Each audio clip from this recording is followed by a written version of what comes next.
সবথেকে সহজ উপায়ে কিভাবে আপনি সুস্বাদু চিকেন ফ্রাইড রাইস তৈরি করবেন সেটা আজকের পর্বে শেয়ার করতে চলেছি। ভিডিওটি সম্পূর্ণ দেখার অনুরোধ রইল। নমস্কার বন্ধুরা, আমার চ্যানেলে সবাইকে স্বাগত। আমার চ্যানেলের আরও একটি নতুন পর্ব দেখার জন্য সকলকে ধন্যবাদ জানাচ্ছি। বন্ধুরা, আমার আজকের পর্বের রেসিপি খুবই সুস্বাদু চিকেন ফ্রাইড রাইস। চলুন দেখে নেওয়া যাক আজকের পর্বের রেসিপি। চিকেন ফ্রাইড রাইস তৈরি করার জন্য এখানে 1 কাপ বাসমতি রাইস নিয়েছি। তো এটা 250 গ্রাম মতো। এটা ভালোভাবে ধুয়ে পরিষ্কার করে জলে ভিজিয়ে রাখছি 30 মিনিটের জন্য। 30 মিনিট পরে দেখুন চালটা অনেকটাই বড় হয়ে গেছে। এরপর 1 লিটার জল একটা প্যানে দিয়ে স্বাদ মতো নুন দিয়ে দিচ্ছি, ঢাকা দিয়ে রেখে দিলাম। যখন ফুটতে শুরু করবে তখন এতে সামান্য পরিমাণ রিফাইন অয়েল অ্যাড করে দিচ্ছি। এতে চালটা ঝরঝরে থাকবে। এরপর দিয়ে দেব ভিজিয়ে রাখা চালটা। চালটা দেওয়ার পরে একটু ভালোভাবে চামচের সাহায্যে এরমভাবে মিশিয়ে নিচ্ছি যাতে চারিদিকে চালটা ছড়িয়ে যায়। এরপর এই টাইম দেখিয়ে দিচ্ছি, ঠিক 8 মিনিট এটা সেদ্ধ হতে হবে। তো 8 মিনিট এর মাঝখানে এরকম একটু নাড়িয়ে দিতে হবে যাতে চালটা খুব ঝরঝরে হয়ে যায়। ঠিক 8 মিনিট পর দেখতে পাচ্ছেন আমি গ্যাসের ফ্লেমটা অফ করে দিচ্ছি, দেখিয়ে দিচ্ছি কতটা সেদ্ধ হয়েছে। এবার ঢাকা দিয়ে 4 থেকে 5 মিনিটের জন্য এইভাবেই গরমের মধ্যে রেখে দিতে হবে। 5 মিনিট পর খুব ভালোভাবে ছেঁকে নিলাম যাতে একটু ড্রাই হয়ে যায়। এইভাবে চারিদিকটা ছড়িয়ে দিলে ড্রাই হয়ে যাবে। এরপর একটা প্যানের মধ্যে 2 টেবিল স্পুন মতো রিফাইন্ড অয়েল গরম করে নিয়ে এতে দিয়ে দেব 2টো ডিম। ডিমটা দেওয়ার পরে খুব ভালোভাবে এটাকে মিডিয়াম ফ্লেমে রেখে ভেজে নিতে হবে। 6 থেকে 7 মিনিট ভাজতে হবে যাতে কাঁচা গন্ধটা চলে যায়। দিয়ে দিচ্ছি সামান্য পরিমাণ নুন, এতে ফ্লেভারটা খুব ভালো আসবে। 6-7 মিনিট পরে খুব ভালোভাবে গোল্ডেন ব্রাউন করে ভেজে নিলাম। এরপর ডিমটা তুলে নিলাম। এরপর ওই প্যানের মধ্যে 4 টেবিল স্পুন মতো তেল দিয়ে দিচ্ছি আদা রসুন কুচি 1 টেবিল স্পুন আর 4 থেকে 5টা কাঁচা লঙ্কা কুচি। একটু ভেজে নিয়ে দিয়ে দিচ্ছি 1 টেবিল স্পুন মতো আদা রসুন গ্রেট করা বা পেস্টও ইউজ করা যেতে পারে, আমি গ্রেট করে দিয়েছি। এরপর এতে 2টো মিডিয়াম সাইজের পেঁয়াজ ইউজ করব। প্রথমে অল্প কিছুটা দিয়ে দিচ্ছি, হালকা করে ভেজে নিতে হবে মিডিয়াম ফ্লেমে রেখে। পেঁয়াজটা মোটামুটি ভেজে নেওয়ার পরে এতে অ্যাড করব 200 গ্রাম বোনলেস চিকেন।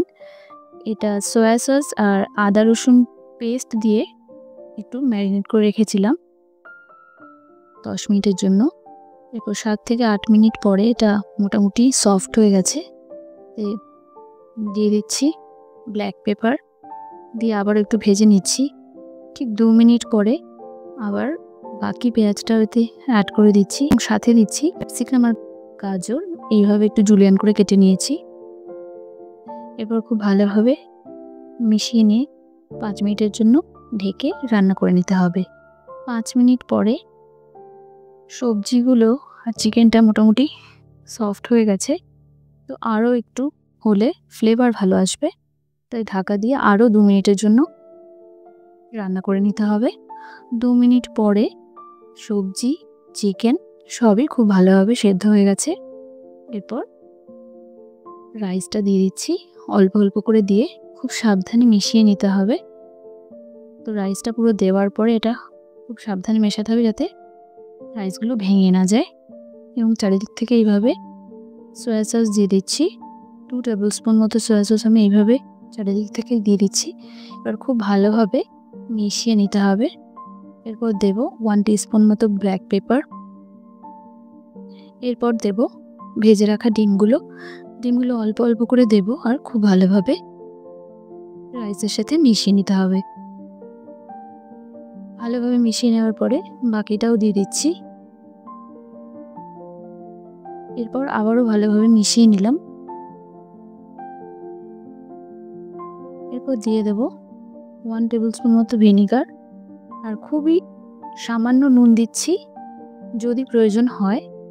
কারণ এখানে যেহেতু সয়া সস দেওয়া হয়েছে তাতেও নুন আছে, আর এটা আমি নুন দিয়েই সেদ্ধ করেছিলাম। তারপরে খুবই সামান্য নুন দিয়েছি। তো এইভাবে মিশিয়ে নেওয়ার পরে ফ্রাইড রাইস কিন্তু একদম রেডি হয়ে গেছে। গ্যাসের ফ্লেমটা অফ করে 10 মিনিটের জন্য রেস্টে রেখে দিলেই সার্ভ করার জন্য একদম রেডি হয়ে যাবে। গরম গরম চিকেন ফ্রাইড রাইস কিন্তু খেতে অসাধারণ লাগে।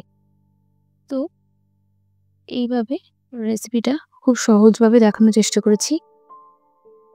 তো রেসিপিটা অবশ্যই একবার বাড়িতে ট্রাই করে দেখবেন। খুব চটজলদি রেসিপি।